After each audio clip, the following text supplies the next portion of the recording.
Hi, everybody. Welcome back to the channel. Today, I'm interviewing Francesca Amber. Francesca is the host of the wildly successful podcast, Law of Attraction Changed My Life. It's a show about manifestation and where she talks to people about improving their life situation. 2 years ago, Francesca started the podcast during COVID and has quickly grown it to over 5 million downloads. She regularly charts at #1 for self-help in the UK and has monetized her show to well over a 6-figure income and has been able to make it her full-time gig. We talk about a lot in this podcast. We talk about how she started on YouTube when she pivoted to podcasting, unique values of podcasting, the benefits of finding the right niche for your podcast. We talk about growth strategies, the exact ones she used to grow her podcast, and specifically how she built a community around her podcast. And then we talk about monetization strategies that Francesca used to make over 6 figures in income every year from her podcast. It's a really interesting interview. I learned a ton. Hope you enjoy it as well. 2 things to note about this interview. Francesca's based in the UK and I'm in Florida, so we had to be a bit creative with scheduling. So if you notice the lighting is changing on my side throughout the interview, that's because the sun had not come up until we press record. And then second,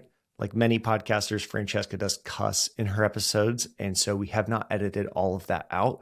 If you're listening with small children, or if just cursing offends you or you just don't like it, this may not be the episode for you, but we really think you'll enjoy it. And now I bring you Francesca Amber. Hey everybody, welcome back. Today I am talking to Francesca Amber. Francesca hosts the highly successful podcast, Law of Attraction Changed My Life. It's a podcast about manifesting the good life, and as the podcast description says, it's not a cult. Besides her podcast, she's also written a book, created a successful YouTube channel, runs online courses, an online book club, and tons of other things. So today we're going to talk about her creator journey and everything she's learned along the way, so you can learn a lot too. Francesca, thank you so much for joining me. Thank you. I love being here. I'm a big fan of Buzzsprout. If it wasn't for you guys, I wouldn't be here. So I'm excited. Oh, that's awesome. So I was kind of piecing together what I call like your media empire. You've been creating online for a long time. Where did you get your start, or what was the first thing you started creating online? So the first thing was YouTube over 10 years ago now. And I think it's because I was consuming a lot of YouTube at the time.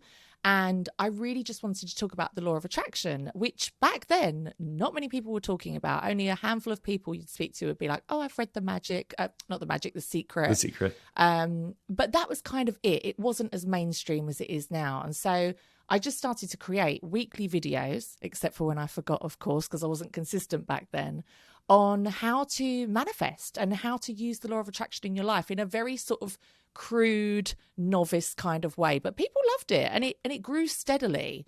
And I did that for 10 years. Wow. For anyone who doesn't know, what is the law of attraction? So it's basically about how your thoughts can create your reality, and how so many people just go through life accepting what happens to them. But when you discover the law of attraction, you realize that things aren't happening to you. You are actually co-creating everything that happens to you, the good and the bad. And once you realize that, and you also start to develop the tools to kind of harness your own energy and harness your own mind, you can start to use that for good and create basically the life of your goddamn dreams. I read an article about you in prepping for this interview. Help me understand this. You found your husband years before you ever met him and told people and yourself that he was going to be your husband? What is this story? Yeah, so I went and did online dating, as we all do, and I put in 6'6" and above, because do you know what? I was in my 20s. My standards were high. They've slipped since then. I accept much less now. But I put in 6'6" and above, and one person came back on my search results, and it was this really tall guy next to a yacht. That helped. And I was like, this is my husband. As soon as I saw his picture, I was like, this is my husband. And so I messaged him, but he never replied, because it turned out that he was living in Australia at the time, whatever. He never replied. So I put his picture on a vision board, because I was very into the law of attraction at the time. I was, making vision boards for my future husband. And I kept it for 3 years. And 3 years later, my friend is walking along the street And she just sees this guy. She doesn't realize it's the guy from my vision board and says, oh, my friend loves tall men. She's got like a weird fetish for tall men. Do you want to go on a blind date? Now, she's never done this for me before. And no friend has ever set me up on a blind date since. It's the only time it's ever happened. And when we meet up, it's the same goddamn person. And we got engaged 6 months later. He did turn out to be gay, but we were still married for 6 years. It still counts. Counts for something. What would that mean to you that you show up on a blind date and it's a person that you know what they look like. You've seen them before. Do you know what? I realized the morning of the date because he asked if we could switch Facebook profiles, if we could see each other on Facebook. And his profile picture was the same picture that I'd had hanging up in my wardrobe for 3 years. And that's how I knew it was exactly the same person, because it was the same picture. And even to this day, he changes his profile picture once every 10 years. Like, it's just who he is. But it was insane. And I remember telling people, like, this works. And the amount of times I've said with my law of attraction journey, this shit works. It works. And I just told everyone I'm meeting my husband tonight. And sure enough, 6 months later, we got married. And some people have said to me since, do you think that was a failure or you forced somebody to marry you? Absolutely not. Everybody is for a reason or a season. That man changed my life. Although we had a very unhappy relationship in some ways, he was the person that was almost like what my parents should have done. Like, I was in a very unhappy 9 to 5, living like in the corporate world. I was just living day to day. And he was like, you can quit your job. You can travel the world. You can create your own business. And I did all of that under his guidance. And for that, I'll be forever thankful. Forever thankful. Such an interesting story. I think it was like a news article that I read. I'm scrolling through it. I'm like, whoa, this interview is going to be a lot more interesting. It's crazy. He calls me a witch. A witch. He does call me a witch. He's like, well, we all know you're a witch. I'm like, yeah, we all are. We're all witches. You've just got to access it.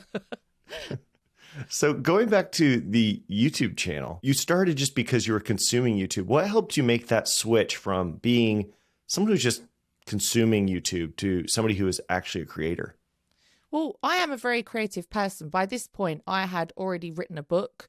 But back then, I wrote a book in 2008 where there were real gatekeepers to that creative world. You couldn't just get a book published. You couldn't just create things. And then when I discovered YouTube, I was like, oh, you don't need to wait for an agent to find you or someone to hire you to be a TV presenter. You can literally create your own channel. And that's what I loved about it, was the fact that those gatekeepers were really disappearing and you could create something for yourself.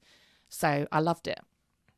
It really is the difference between, I don't know, like mid 90s to now. It first started with text online and then maybe podcasting and then video and then self-publishing books through maybe Amazon and online courses.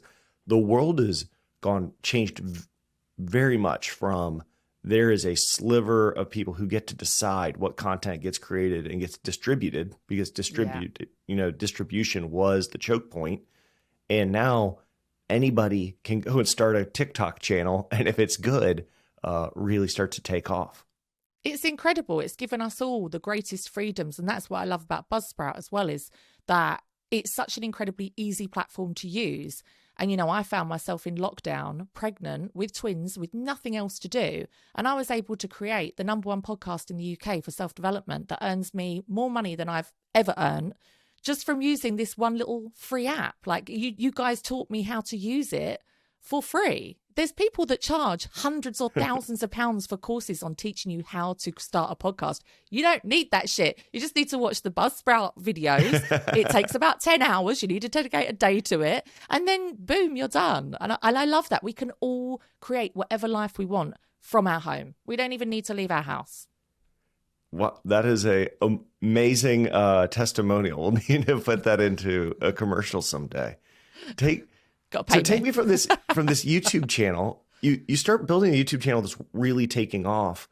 How does that translate into COVID lockdowns? And then you decided to do a podcast.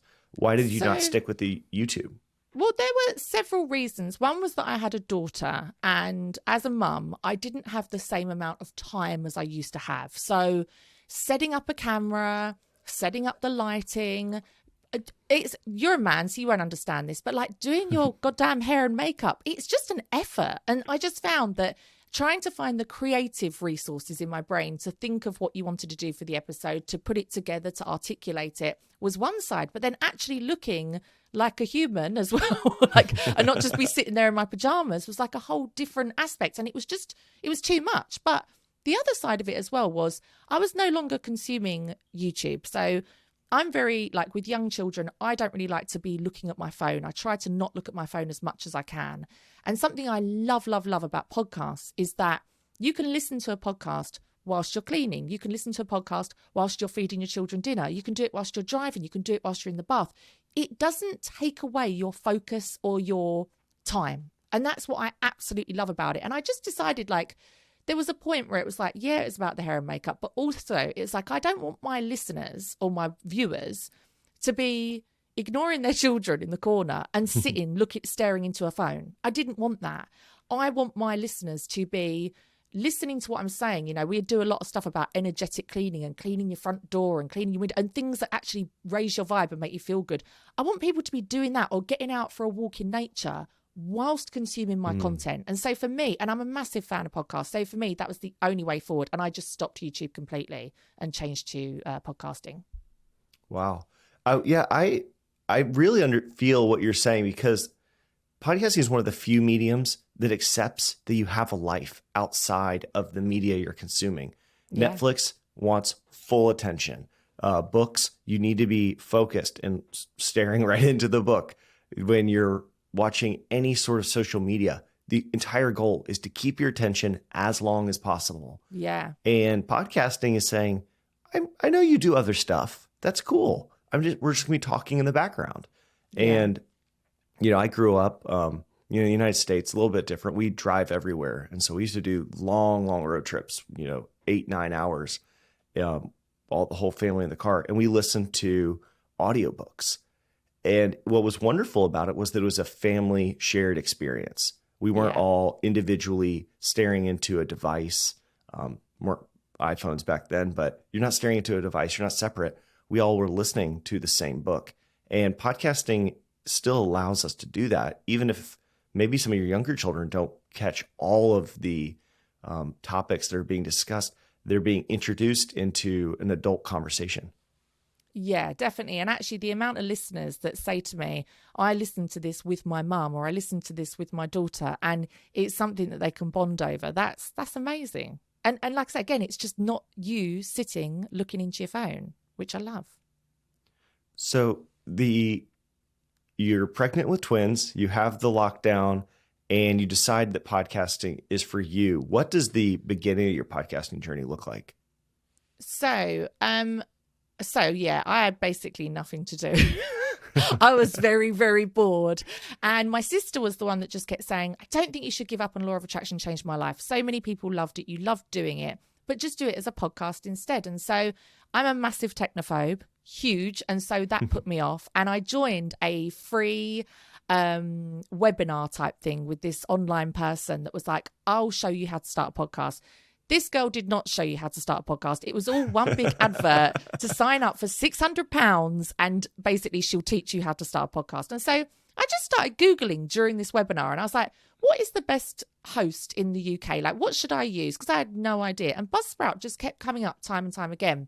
And so I looked on there, and what got me was these easy, like, absolute idiot style videos that showed you exactly what microphone you need to buy, which is a $60 microphone from Amazon, which I'm still using to this day. I may be on my third one, but still, like, it tells you exactly how to edit, how to upload it, which format to upload it in. It was mind blowing for me. So I spent an entire day. I spent 10 hours watching those videos, writing notes, and boom, I was away. I was doing it. And to begin with, it was just a real passion project. It was something to take me out of this, quite frankly, horrible situation. You know, I'd lost my business. I was living in a new city where I didn't know anyone. So I moved in, got pregnant, and then boom, you're locked down. You're not allowed to see anyone. So I had no friends here. I had nothing. And so it was really like an escape for me to focus my attention on while we were in this horrible pandemic. And it was just a bit of a passion project. And then it just grew and grew and grew.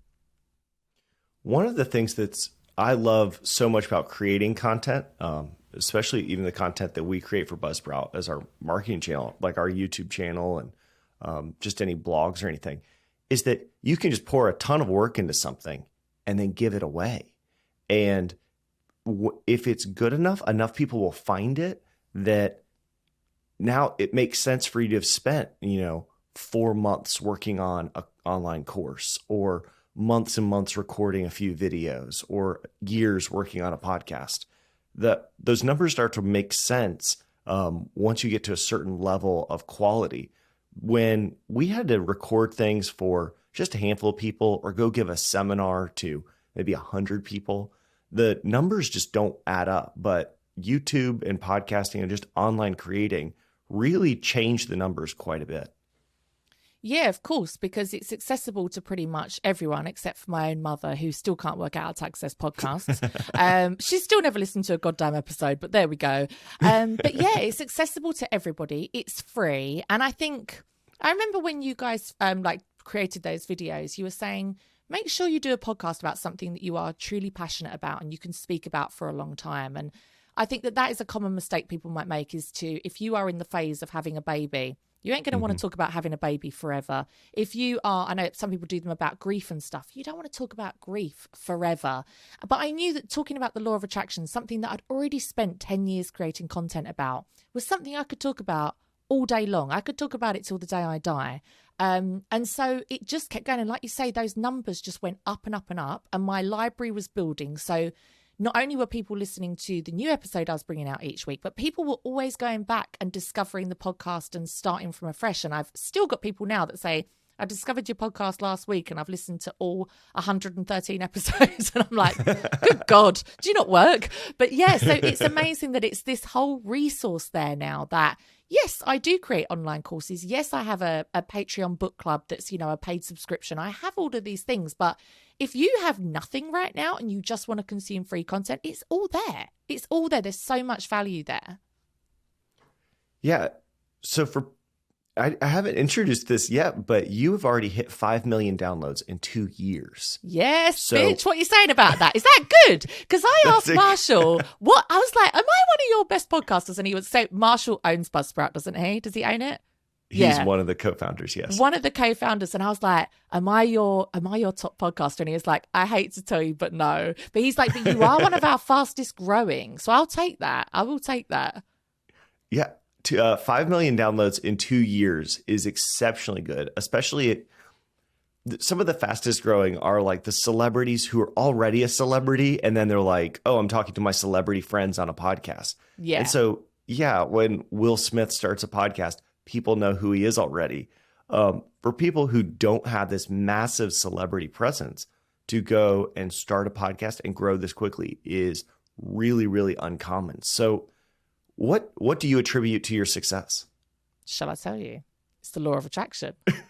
Do you not think I law of attraction this? I manifested this into my life. Do you think I would do it if it wasn't going to be successful? I knew that this was going to change my life, and I visualize all the time. I have affirmations that I play every single day while I'm having a shower or doing whatever. And it's, I am the #1 podcaster in the UK. I am the highest paid podcaster in the UK. And I truly believe that one day I will be that, because it's what I affirm to myself all the time. I feel very busy in my mind. And in reality, although I do have a lot going on, a lot of it is because I see so much stuff in the future that I want to do and I feel like it's coming. So if you believe that it's getting bigger and things are coming to you all the time, it will just happen that way. But also, my content is pretty goddamn good. I'm not going to lie. It's good. So yeah, I love it. I love it, love it. I would do it for free. In fact, I did do it for free for so long. You're creating the content, and everybody knows creating excellent content is really, really important. That is half of the equation. Yeah. But actually marketing the content, getting it in front of people. Podcasting does not market itself. Like a YouTube channel, when people are watching it a lot, YouTube starts recommending it. A social channel, when people retweet you or they like something on Instagram, then Instagram starts sharing it more often. That doesn't happen in podcasting. So are you doing anything on the marketing side, or is this 100% organic? People are finding you? No, I've never, ever paid for any kind of advertising or marketing or anything. To begin with, it was just word of mouth. And I think that using my existing Instagram, which was not anything crazy, you know, my personal Instagram had like 3,000 followers on it or something, but just posting consistently about it. I think people sometimes think you have to make massive moves to be successful, and really it's just about consistency. It's like, I show up every single day. I show up and I talk about my podcast probably every day on my Instagram. Like in some form or another, I will talk about, you know, my book club, or I'll talk about the podcast I'm recording, or I'll talk about just something like today. I'll mention on my stories that I've just done this interview with you. It's about every day showing up, because I think people are so scared. There's a great book called Brag Better by Meredith Feynman.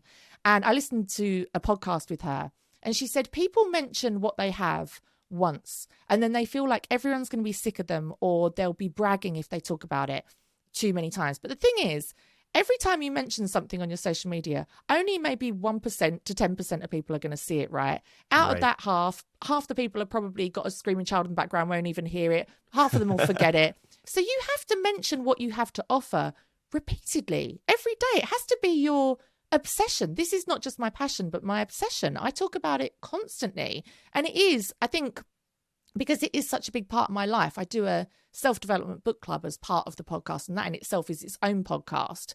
But I really live that. So last month we did the 5-second rule. So you really live that 5-second rule every day. So every day it's really easy to go on your stories and say, right, I really don't want to work out today, but I'm just going to go 5, 4, 3, 2, 1, and I'm going to work out. And you can talk about it. The month before we did a feng shui book, and I could do stories and videos about how I'm cleaning my front door and energetically cleansing my house and redoing my love and relationship corner. The content is there. You just need to be open to the opportunities and just talk about it, talk about it, talk about it. Link back to the podcast, link back to the podcast. Everything I do links back to the podcast. And that is my number one priority, even though technically I don't really, for a long time, I didn't even earn any money from the podcast. It was all from these little side hustles to do with it. What I have to remember is I can never get caught up in the book club or my online workshops or whatever it is that I'm selling, because without the podcast, none of that stuff works. So my number one priority, all of my energy has to go into creating the best podcast every single Friday, and make sure that that episode is going to make people come back. It's going to make people share it. And that's another thing my amazing listeners do, is they constantly share it with their friends. They share it on their stories. I repost them. Share. That's all it is. Every goddamn day. Word of mouth is often cited as like one of the best ways to grow a podcast. Is there anything you do to help your listeners share the podcast? Because we all want that to happen, but it often feels like it's totally out of our control. I think that the only way you can guarantee that is to create such good content that people want to share, that they are listening to it. I have a friend that has a bit of a failing business, and she was like sending me these stories, saying, like, begging me to repost them on her thing. She's like, can you share this with me? And it's like, I didn't share it, because it's like begging people to share your stuff is never going to work. Just like if you start a business and you beg your family and friends to make an order with you, that's never going to be sustainable. And so I actually don't ever ask my friends or family or anyone to listen to my podcast or share my podcast, because that's not sustainable. What, they'll share one time and it's inauthentic. It won't work. Right. So I want people to feel a moment in that podcast where they're like, fuck, this has changed my life. Like, this has changed my life. I've had people message me saying, there was a moment in that podcast where I realized that I had to leave my husband. There was a moment when I realized I was in a toxic relationship. There's a moment when I realized I have to quit my job. I have to change my life. That is what will make people share. And they'll share it in an authentic way. And not only will they do it once, they will do it repeatedly. They'll become your loyal fans. And so that's all I do. I don't beg for people to do anything. I don't ask. That's wonderful.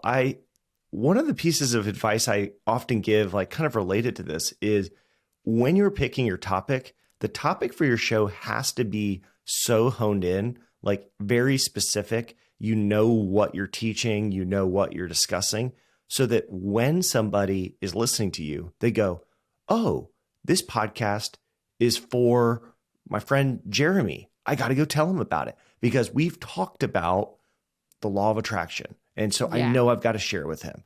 This is a podcast about rebuilding vintage Land Cruisers, and he has an old Land Cruiser. I've got to tell him about this podcast. these shows that are like, hey, I just kind of talk to interesting people who do interesting things. Well, Yeah. everybody's interested in that. And thus no one springs to mind as I need to tell it this one person about this podcast.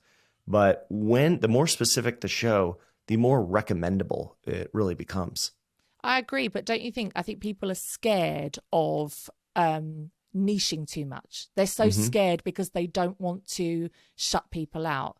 And I feel like you're exactly right. Like, I feel like I often say, oh, it's mostly women that listen to my podcast. It's something like 98% women and then like 2% gay men. But it's like sometimes I still feel like there's a book I really want to do in my book club, right?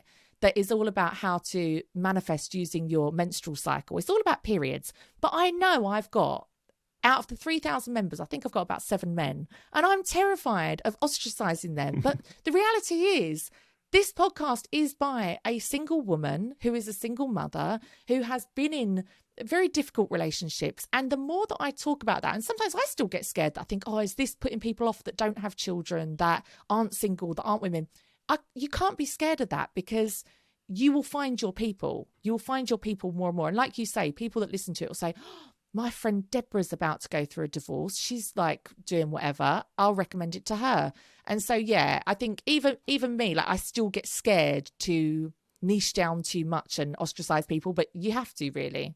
And do you know what? The gay men still listen. They still listen. They still love it, even if I'm talking about periods. It's so wild to me. There's 7-8 billion people in the world. There are millions and millions of people interested in almost everything. And yet, when we're building up our own content, we start having this, belief pop into our brains that, well, if it's not applicable to my cousin and it's not applicable to one of my coworkers, then this probably won't be successful. And I think it comes from, we all used to consume media that was approved by gatekeepers, that was on TV, that was mainstream. And when things are mainstream, they have to be broad appeal. But now when we're in a world of kind of like internet abundance, anything can be a show. You would never have a show on the BBC about the law of attraction. You wouldn't have a show on, news in the United States about rebuilding old Land Cruisers. Those aren't going to exist. But as a podcast, those can be wildly successful because the audience can be so much smaller as a percentage because we're reaching such a larger group in the world. Yeah, no, I love it. So a couple of times you've talked about making money from your podcast. So can you talk and walk us through a few of the ways you've set your podcast up to make money, and just teach us anything you can about how to start monetizing and turn a passion into something we actually do full time? I love this because I am like a serial entrepreneur at heart, even though half the time I don't know what I'm doing. So that was the thing. So from the beginning, I noticed the numbers were creeping up and the podcast was, I think it was number 3 in self-development within the first couple of weeks, which I was like, what? And it's been number 1 in the charts pretty much most weeks for the last 2 years. But I wasn't making any money from it because until recently, Buzzsprout didn't even do their advertising. So I was making no money from it. So I realized quickly that I had to figure out other ways. So I think one of the first things that I ever did was I created a notebook that just said, shit, I'm manifesting in 2021. And I sold like 1,000 of them. My God, those trips to the post office were wild. I was literally handwriting the addresses. I was working hard, not smart. And I just started to sell a few little products. So I did notebooks. Then I created these manifestation boxes where I basically found all these different little things and bits and pieces. And I got some worksheets printed and I put them together into a box and sent it out as like a little subscription box. And I love doing that. But all of these things were very labor intensive, incredibly labor intensive. But again, I was in lockdown with newborns. I had nothing else to do. So I was like, why not? And then I started to really hone in on the things that were really working for me. So I only have one product that I sell, like one physical product I sell, which is gratitude necklaces. And they are different necklaces that say different affirmations like love, thankful, gratitude, blessed, all these things. And I absolutely love them. I've now got to a point where I don't do them in my kitchen anymore, time-lapsing myself, wrapping them up for content. They're in a warehouse and they're all taken care of, and that's incredible. I'm really proud of those. And then I started creating digital products, which is where shit got real. So my first ever course I did was a New Year's Day goal-setting party. And so I discovered lots and lots of stuff around how to set goals and actually achieve them. Like, so many people were mocking the whole new year, new me type thing. And you shouldn't mock people that are saying new year, new me, because these are people that genuinely want to change their lives, and they have all the best intentions in the world to quit these toxic habits or quit these toxic relationships. But we just don't have the tools to actually see it through. And so I was like, I have all this information. I know how to do this. Why don't I share with people what I do on January the 1st? We won't call it a course or a workshop. We'll call it a party. And I sold tickets for £20. I sold £50,000 of tickets. And it was a 3-hour party on New Year's Day. Wow. Yes. And that was the first thing I ever did. And do you know what? Every single person that did it was like, it was absolutely incredible. They got so much from it. They loved it. And people still message me now saying, we're on month 6, we're on month 8. This has happened. This has happened. It's been incredible. So I'm actually in the process of turning that workshop into a book so that it's a lot more widely accessible for people. And I plan on doing that workshop every January 1st, because do you know what? That's what I do on January 1st. I sit at home with a glass of rosé or a bottle and I put ambient music on. I intentionally light a candle and I plan my year. So I thought, why not share it with other people and help other people? That's just a thing. So once I did that, I realized, wow, I really can share my expertise and make money from this. I can start to earn a living from this podcast, even if it's not directly, like I say, directly from the main podcast. And so I started doing that. I've created just a handful of workshops. I've done maybe 2 or 3. I did one about setting up a side hustle, like manifesting your perfect side hustle, things like that. Then that's when the amazing thing happened, which is I started my Patreon book club. So there is a book called The Magic, which is a 28-day manifestation process. And I talked about it loads on my podcast. I was like, every time I do this process, something wild will happen. I'll get pregnant, I'll divorce someone, I'll move house, like something life-changing will happen, like something really big. And so many people were like, can we do it with you? And I couldn't figure out how. I was like, I don't know how I would facilitate that. I don't know how you could do it with me. And that's when I discovered the Patreon app, where people could basically pay a monthly subscription and they could do the book with me. I would do a podcast every day, keep motivation and morale high and keep people going. And so that was the idea, was just to basically do this 1 month and do one book. Well, over 1,000 people signed up. And that was the first proper money that I had earned since my salon closed in lockdown. Like, that was the first money that I had earned in nearly a year. And I now had 2 newborn babies, a 6-year-old, and I didn't know what to do. And I saw it and people got so much from it. And not only people, I got so much from it. Having that accountability of, I have to do this because this is my job. I have to keep up with it. We're now 25 books in. I've been doing it for 25 months. We now have over 3,000 members. And it's incredible. It's absolutely incredible. The transformations that people have had from that book club, it's truly life-changing. Like I say, not just for them, but for me as well. And that is really like my bread and butter. That is like that's my main income. That's what I spend. Probably, I'd say 80% of my working time I spend on that. And it would be really tempting with each book just to, at the beginning of the month, batch record all of the podcast episodes and just do it. But I don't. I really live the book. I embody it. I do the processes, because otherwise you can't really say this book's going to change your life. And then if your life isn't changing, it won't take that long before people are like, she's just recording episodes and just like, she's not actually doing it. Like, what in her life has changed? But I think the reason people resonate with me is because they've seen me go from literally being a single mum of 3 young children. I mean, when I first started this, I was pregnant and I genuinely didn't know how I was going to afford to do anything. I didn't know how I was going to afford to live a normal life again. I lost my business. I'd lost everything pretty much. I didn't even know if I was going to be able to keep my house. And now through 25, 26 books, we have worked on mindset. We've worked on wealth. We've done a lot of work with wealth. We've done a lot of work with basically all aspects of self-development. And people can see that I now am richer than I've ever been. I'm happier than I've ever been. I'm thriving. I'm, traveling. I've got 3 children on my own. I'm bloody doing it, man. I'm living proof. And I think that's what people want to see, is they like to see the transformation and then they get on board with it. I don't even have to really sell the book club. People see it and they see what I'm doing every month and they're like, I want a part of that. I want my life to glow up. And then here we are. One of the threads I keep seeing through all of these different ways you've monetized, from the book club to the physical products to the courses to the New Year's Day party, all of them are that you have a very specific audience, that you have put something out into the world and said, here's what I want to be interested in. I'm into this law of attraction. I think that this would be really good for your life.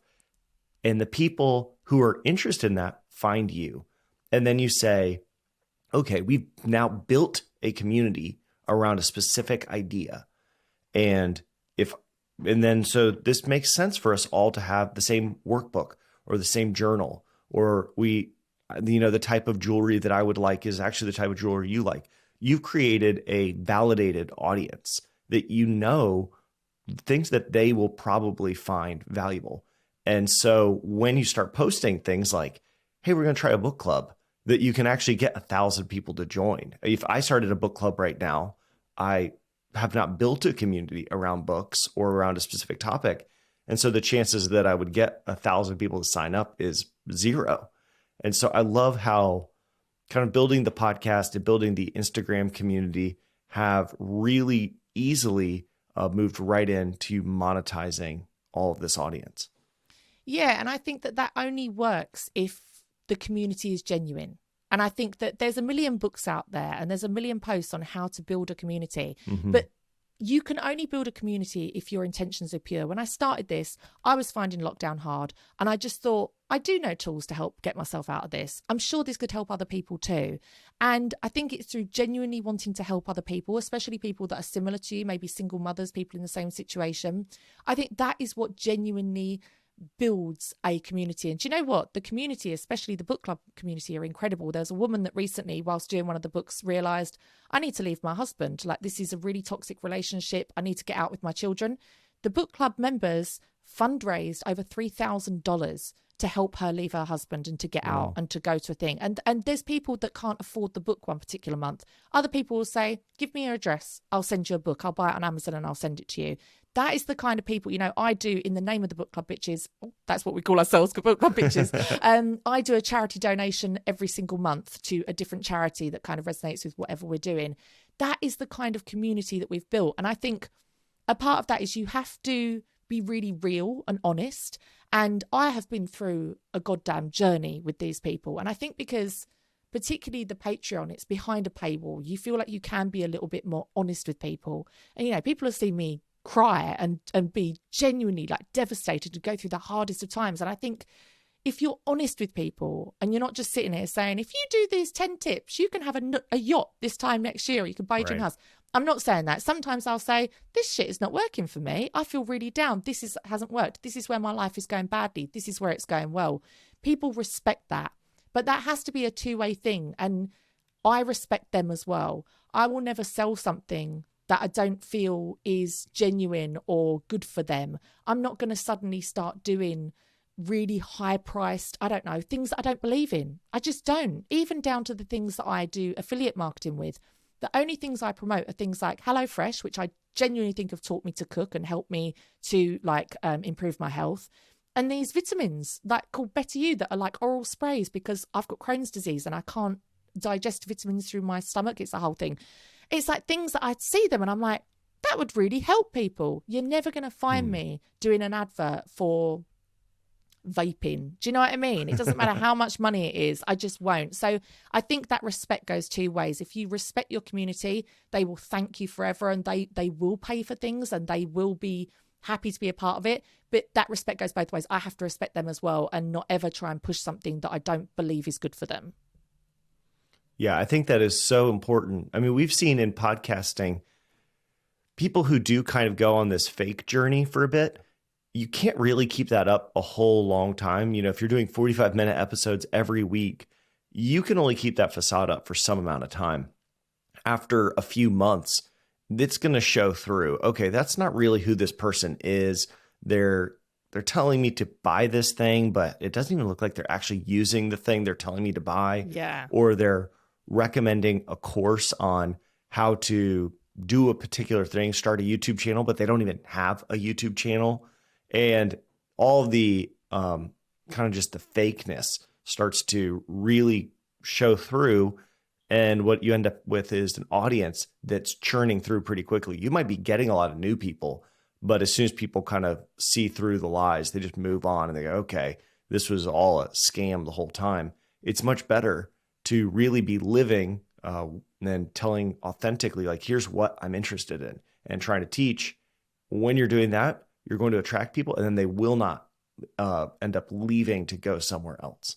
Well, I think that's what is the power behind sort of like micro influencers. And I only realized this recently, how much more powerful you are as a micro influencer if your following is engaged and loyal. So we all know, like, the Kardashians are really big celebrities that will promote this, that, and the other.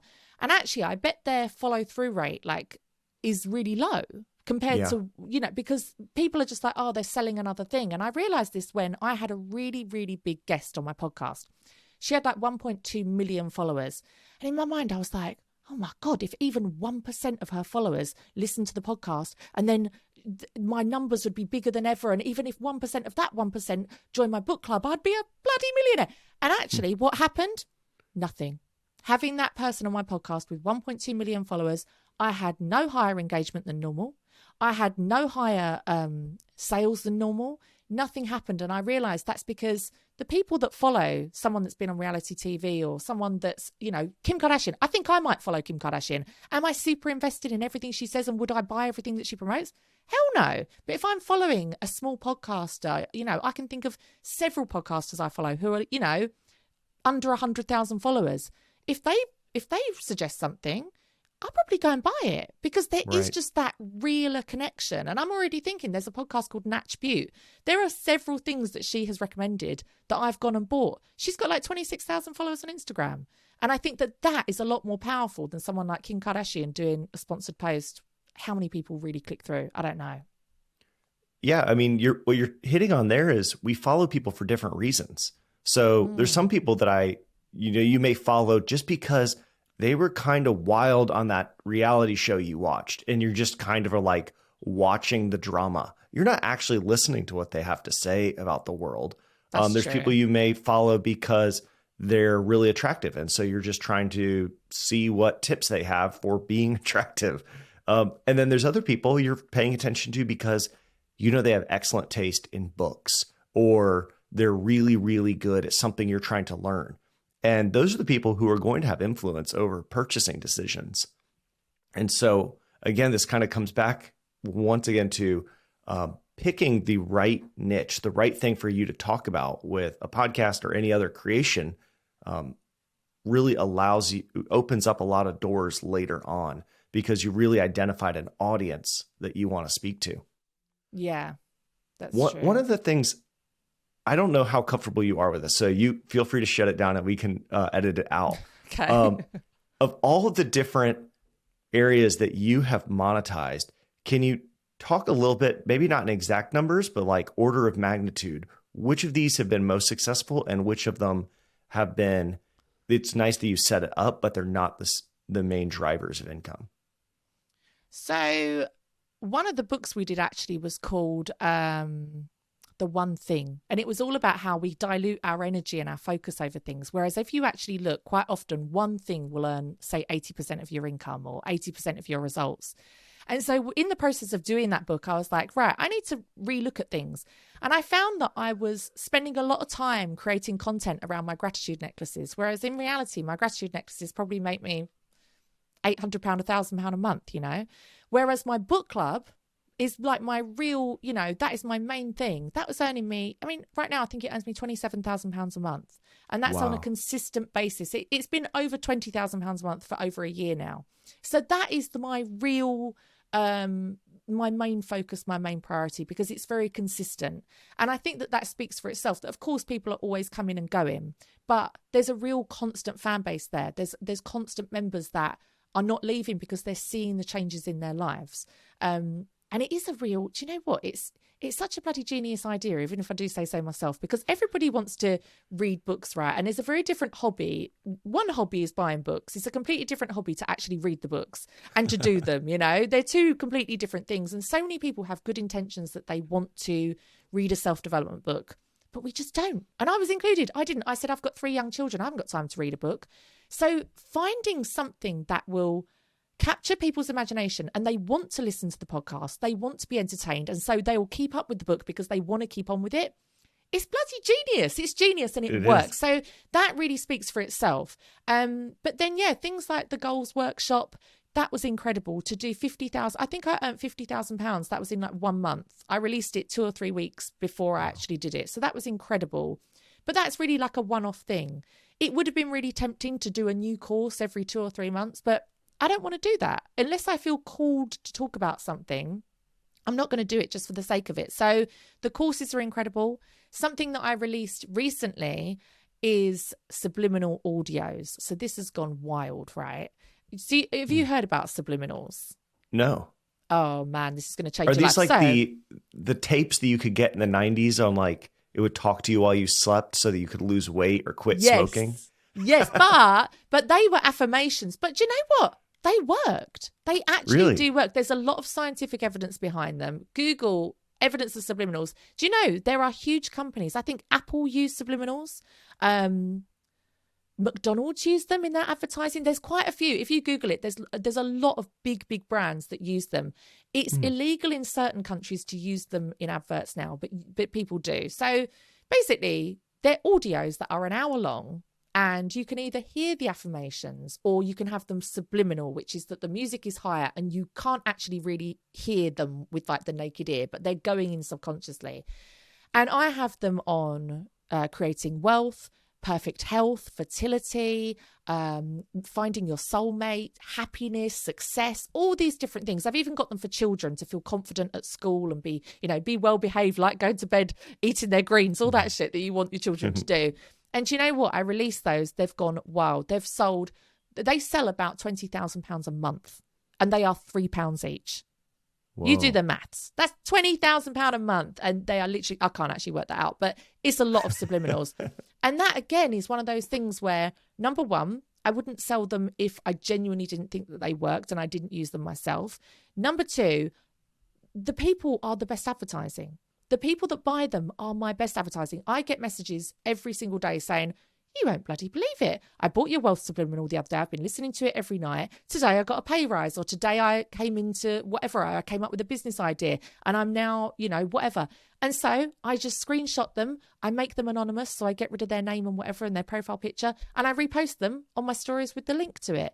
And the testimonials sell them. I don't have to market them. I don't have to pay for advertising. I don't have to do any of that stuff because the results speak for themselves. So that has been an unexpected hit. I love them. That's incredible. One of the ways the way we got connected is that you also started using Buzzsprout Ads a few weeks ago and quickly became, you definitely popped up on our radar once we started doing payouts to your PayPal address. So can you tell us a little bit about how you've used Buzzsprout Ads? Yes. So when I discovered that they had started that, I was like, oh my God, finally, because I have tried to get advertising on the podcast for the longest of time with varying degrees of success. So I have people email me and then it's a whole thing backwards and forwards, how much they're going to charge. It's just a whole thing. I've tried that thing, Podcorn. It's just a ball ache. It's great for people that have the time. I personally don't have the time for all of that. What I loved about Buzzsprout Ads is that they just get inserted in. It's dynamic content. I don't have to do a goddamn thing. All I have to do is approve the adverts and say if they fit with my audience or not. So I absolutely love it. And then they just pay you, which is great. It's true passive income. So I'm here for it. I did have 1 or 2 people message saying, oh, I really hate that you have an advert in the middle of your podcast. And it's like, do you know what? I'm creating all of this for free. So if you were watching ITV and you were watching Love Island or something, you would have to sit through adverts. So if you are not willing to support a single mum creating this content for free for you and you don't want to listen to a 30-second advert, shame on you. So yeah, that's we've got past that though now. People are used to them now. And yeah, I absolutely love them. I think it's a great idea. But I was saying to Marshall, I do think it needs to be not other podcasts advertising. It needs to be brands. Like, imagine if you started to get brands, small businesses, big businesses advertising. You would be away. You and me would be on a yacht in Ibiza. There are, maybe by the time this video is out, there will be brands in your Buzzsprout ads. So that is absolutely the plan for the future. I'm so excited. He keeps promising it. I'm waiting for it. Can you tell me a little bit about the actual workflow that you're using for Buzzsprout ads? What, have I got to share my secrets on how I'm the top earner? So yeah, when they first started, I got a little bit obsessed with it, and I just keep a tab open, on my browser, and just every single time I would check it like twice a day, and every time a new advert came up, I would check it and I would just accept it, because I think obviously a lot of the advertisers were podcasts or maybe people with quite small budgets.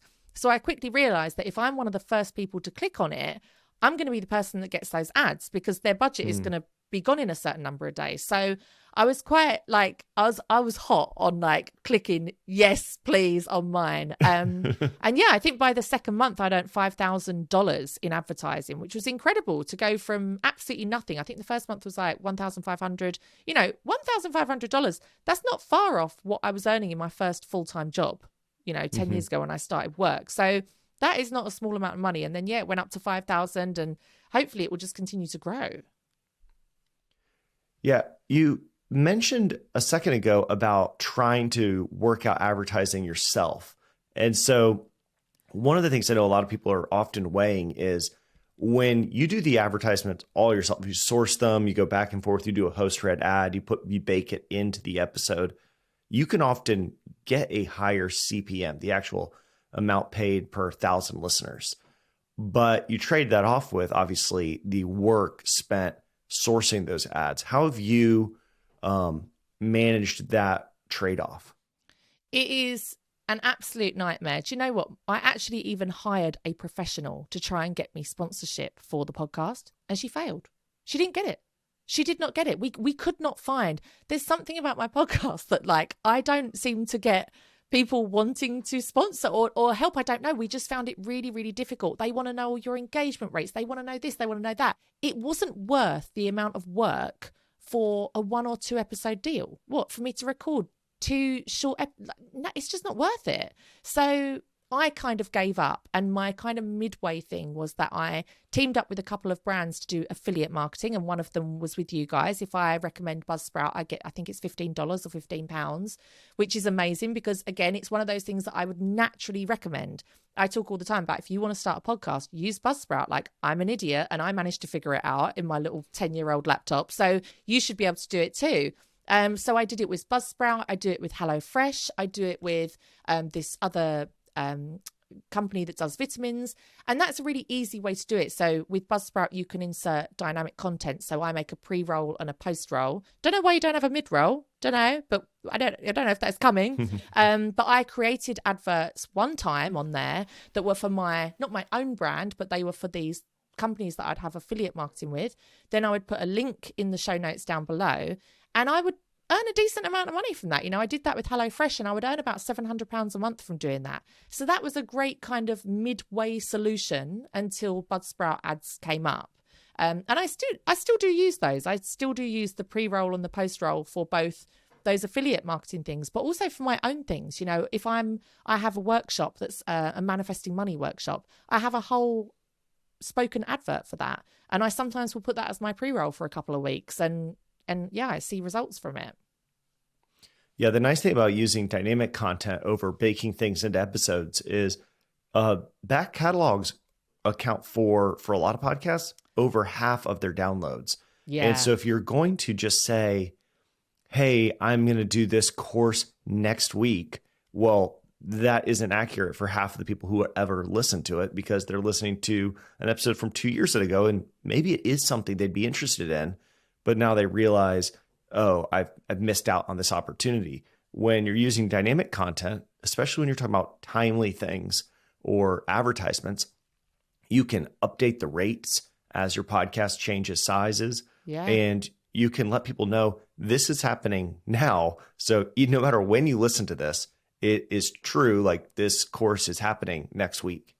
Yeah, and I think it stops your older episodes from feeling dated. I think if you do have an advert that's like, it's 2021 next week, so we've got a New Year's deal for you, like, nah, it just makes it feel super dated. So yeah, I think dynamic content is the way forward for that reason, but also just because, yeah, the sheer work involved. I don't have the time to be going backwards and forwards, negotiating with people, recording an advert. Do they like it? Do they not? I ain't got time for that. Insert that stuff in. Don't let me know. Give me the money. I'll be free. Oh man, Francesca, this has been an awesome interview. I know that we're kind of coming up on the end of your time. Before we go, is there any advice you would give to a new podcaster or somebody starting to create things online?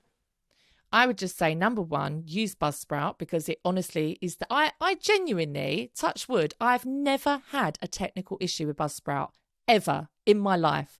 And I deal with a lot of apps and technical difficulties. My whole website has just gone down. So it's like, to never have a technical issue, that is absolutely incredible. That's why I recommend it all the time. But use somewhere like that, use the advertising, use the dynamic content things. And like I say, if you don't have sponsors for the show, there are ways around it. You can start to earn even a small income by doing affiliate links, creating your own pre and post roll things.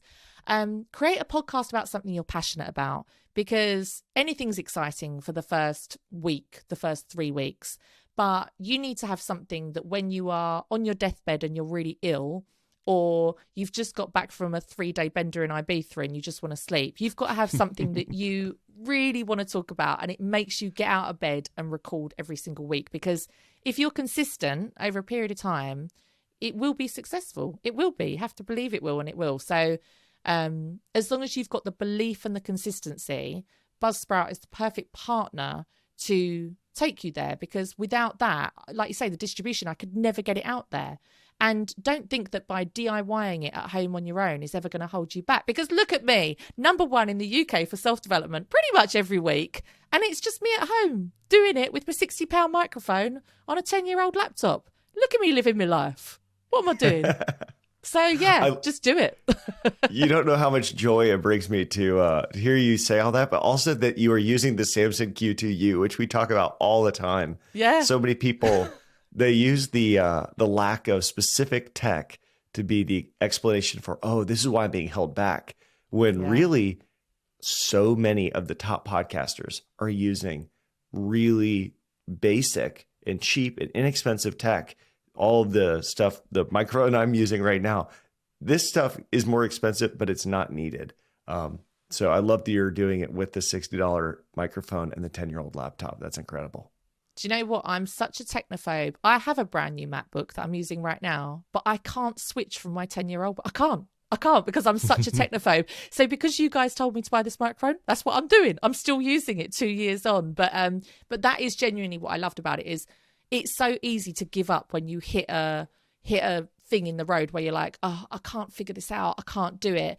But you guys did genuinely make it so easy for me. And I was saying that to Marshall, like, I'm so thankful, because without you lot, I couldn't have done this. And it has truly changed my life. So anyone listening can do this as well. You don't need a studio. You don't need anything. You can just do this from home, and yeah, do it. And use my referral code. Put it in the link. We'll do it. If you're watching this on YouTube or you're listening to the podcast, we will put your referral link down below. My God, will you? Yes. Sure. Oh my God. Let's see how many I get. This is interesting. Oh, this is great. Thank you so much for coming on and chatting, podcasting, and creating, and just everything, for being really open also about the monetization. I think that's an area that's really nerve-wracking for a lot of new podcasters, because we see some of the big shows doing it, and we know early on, like, it's hard to, figure out, what does this look like for me in the future? Can I ever quit my job? Can I ever take this full time? So thank you so much for all of the advice and everything you gave us today. Thank you. Actually, do you know what? One thing I've just remembered is, I remember in your series of videos where you are like, how to start a podcast. One of the things that I'll never forget this, you said, never start a podcast if you want to use it to earn money and like make it your job, because the vast majority of people don't. And guess what, bitches? I have. I always remember that. Yeah. There's too many people who get it, who have been sold a course on starting a podcast that claims day one you'll be monetizing. And I just can't I can't accept telling somebody something that may not be true for them. Yeah. And so to promise somebody, hey, go ahead and do this, you'll be able to quit your job, is just dishonest. Yeah. But what is true is creating anything, even if it's for a small audience, is good for your soul. Like, it's good for you to be creating things and to put it in your voice out into the world, even if it's just for you to learn what is meaningful to me and to be working on it. That is still valuable, even if it doesn't turn into hundreds of thousands of dollars a year. So it doesn't have to be your job. It could, like you say, it can just be your passion. Do you know, we did a book called Working Hard, Hardly Working by Grace Beverly. And she says that your income doesn't have to be related to your passion, and actually you can work your micro passions into your income. So say, for example, if you had a pet shop, right, and that's your living, it's been in your family for 3 generations, and that's how you earn your income, you really can't quit it, but you love podcasting or you love whatever, there's nothing to stop you working micro passions into that existing job. So you could say to your boss or whatever, you could say, how do you feel about me starting a podcast about working in a pet shop and about all the different pets we have and about, do you know what I mean, special animal care? Or you could start YouTube shorts on that. So yeah, like you say, you don't have to turn this into your living. You can always insert your little micro passions into your existing job. It's basically for anyone. It's just try it. It's a great laugh. Thank you so much for spending this time with us. I really appreciate it. And hope that everyone who watches this just gets as much as I did. So thank you so much. Yes, thank you. Bye.